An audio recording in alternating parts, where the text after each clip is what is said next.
How deep should you go in inventory? This is what I'm going to teach you in the next 10 minutes. Should you go wide? Should you go deep? How deep should you go? Is there some reason why you should not go deep and go wide? In today's video, I am going to tell you about two big mistakes that I made as well in the last couple of months when purchasing inventory, and how I am going to adapt my strategy and the reason why I'm going to adapt my strategy as well. Before we start, link in the description if you want to book a one-on-one coaching call, if you need help scaling your Amazon business, if you want to avoid all the mistakes that I made and that you are going to make as well trying to scale your business. If you want to speed up your journey, book a call with someone that did it in the past, so you can scale way faster, and it's going to be way more cheap for you to do this than to make the mistakes by yourself. So book a call. We build a plan for you to scale your business to reach your goals. Second thing that you are going to find in the description is the Discord server. If you want to grow, you need to build a network. Best way to do it, join the Discord server. Join the Discord server, answer people questions, ask questions, do all that stuff, and soon enough people will recognize you and people will add you as friend and people will want to network with you. Okay, so join the Discord server, start talking to people, just start interacting. Find any excuse possible to interact on the Discord server. This is how you are going to make some friends in the industry, and this is how you are going to build a network and have way more fun doing this business, because it's way more fun to do it with people than to do it by yourself in front of your computer all day, all alone. You do not want to do this. Build a network. So, as I was saying, and I talked about it a little in the previous months and in my monthly recaps, there are some mistakes and there are some there are some stuff that actually slowed down my business a little because I went too deep in inventory. And sometimes, you know, the thing is, the reason why we tell beginners to actually not go deep in inventory is because they are probably going to make mistakes and buy products that are not like products that they thought were good but are not that good actually. And so if you go deep on those products, you are going to lose a lot of money because those products are not going to sell as well as you thought, or the price is going to tank, stuff like that. The thing is that even if you do everything right with Amazon, a lot of the time some things can go wrong, and it's not your fault. It's not something that you could have realized before. There are some external factors that are going to fuck up your whole cash flow thing, and that is going to fuck up how fast you can sell those products and the price at which you can sell those products. I experienced this 2 times, and one time it was on a product that I bought $12,000 of inventory in, that I am now out of stock, but it took me way longer to sell out my inventory than it was supposed to be. And it was not because the product was not selling as fast as I thought. It's because of 2 things that happened, and I'm going to tell you what are those 2 things. And in the past few weeks, I spent like $7,000 on another ASIN, and something happened. The ASIN was selling super fast, and something else happened. So I'm going to tell you exactly why. I'm going to change my strategy a little bit, and I'm not going to go super deep anymore on one listing, because sometimes you can find multiple listings for the same ASINs. And lately, you know, going deep is good because it does not require as much work as going wide, you know, because you can just, and you've been seeing it and I've been saying it as well.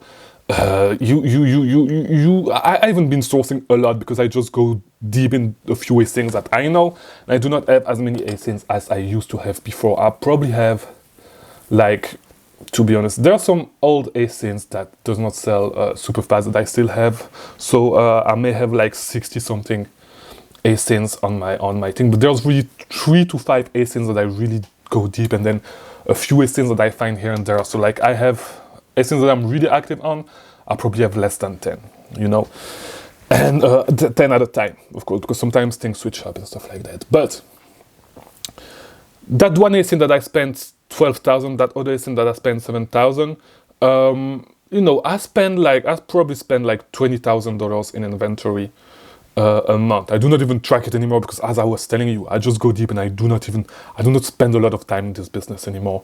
And it's going to change. I'm going to go back to spend a lot more time sourcing and stuff like that, and eventually delegate a lot of stuff, because you know, if I delegate a lot of stuff, because one of my big goals, by the way, for 2024 is to delegate most of the process when it comes to sourcing, buying inventory, and prepping is already done with the prep center. But like delegate like everything else with my business, so I can have I can just really, instead of working on the business, really working on the business and really supervise things instead of doing all the work myself. And so I don't know why I'm so out of breath right now. I do not know why I'm speaking so fast. Maybe it's because I'm not used of the camera being over there. Usually it's slower. By the way, if you've been watching my videos. But yeah, I digress. So one of the big things that I want to do is delegate way more stuff, so it's way easier for me and it's way less work than, because like, I used to source every day, a couple of hours a day, and finding a ton of leads, and this is how I was able to go deep and finding a lot of new leads. But like, my big goal for 2024 is to really delegate that process and delegate having a lot of a good stream of new leads every single day that I can look at, and not necessarily look at, but that I will have my VA actually confirming and placing orders for me.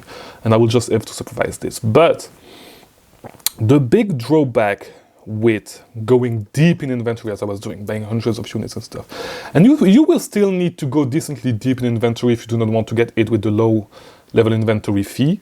But it's actually better to go wide, and here's why. Even if you are more advanced, because there's some stuff that can happen. I'm going to tell you exactly what happened to me in the past few months. So I had one of my ASINs that was suspended for like close to 1 month. I still had like $5,000 from the $12,000 in inventory. I still had $5,000, probably $6,000, and I'm out of stock now. I sold out.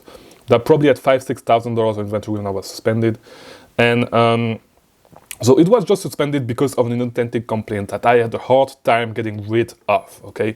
And I finally got rid of it by submitting stuff, but I had to submit a lot of time open cases. It took me like probably 1 month, something like that.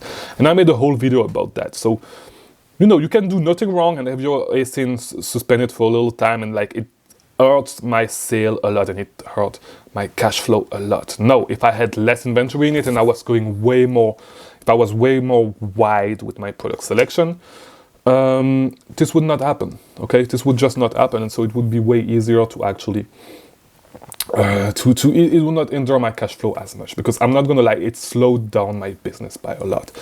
And a similar thing happened this month, and other stuff happened on that listing as well, by the way.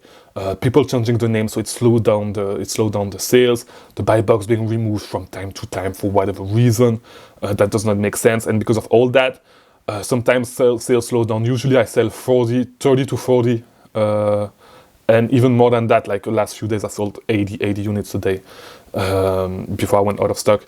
But like, usually I sell on average, when everything goes good, 30 to 40 units a day of that ASIN. And so when things slow down, sometimes it goes down to 1-2 units a day because of some bullshit like this. And so when you have a lot of stock and like not a lot of, when sales volume changes like this, it really fucks up your cash flow. And so this is why it's better to go wide, because this thing is going to slow you down. Even though this product sells super fast, but like as I said, if I just went wide, this thing would not hurt me as much as it did, okay? And the same thing happened like with an ASIN that I just went deep in, I bought $7,000 of it, which is like already like 1/3 to 1/4 of what I'm supposed to spend every month to maintain my business, right? And what happened is that, first of all, the name changed, the category changed, and then the ASIN, the variations got split, because it's a product, it's a shoe, okay? And variation got split. And so, because of that, the sales rank went from probably 3,000, it went up to 60,000, and so the sales slowed down a lot. And now my ASINs my products just checked in and stuff, and the ASIN is not selling anymore. Because of that, because it's split, because there's a lot of bullshit, because the name changed, because there are some bugs with the listing. And so because of that, I'm going to sit for I don't know how long until the sales volume pick backs up. Because yes, it's going to pick back up. It's not an issue. But I'm going to sit with 1/3 of my shit that is not going to sell. So imagine if you're making $30,000 a month. I don't know how long I'm going to sit on it, but like let's say what you do on average is $30,000 a month. it's going to bring down your sales from 30,000 to 20,000 for the next month, because it's 1/3 of your spend, right? If you are at $100,000 a month, it's going to bring them from 100,000 to 66,000, okay? Which is a lot of bullshit. So to avoid stuff like this, and the number gets drastically, you really start to realize this, the more your revenue grow. And so because of this, my focus is, it was good for the summer, and I was able to, I traveled a lot because I did not work as much, and you guys have seen it. If you follow me on Instagram, you've seen it. If you don't, I traveled to a couple of places, and I should make my Instagram more public. I used to when I was still in the US, because I had the thing on at the bottom, but my Instagram is at jmg.gunza, so jmg.gunza.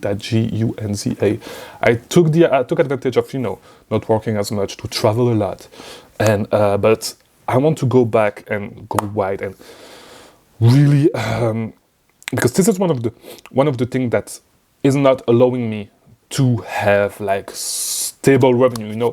One month I could be at 37,000, 40,000. The next month I'm going to be at 15,000, just because of some bullshit like this on some listings and stuff that you cannot predict, like async, like valuation splitting, like async, even some bug listings, even some bug on it. This is some stuff that you cannot predict. You cannot predict. You can do everything right, and you cannot predict it, and it's going to hinder your cash flow for a little time. It could be 1 month, it could be 2 months. I don't know. I have no idea. I really have no idea how long it's going to take.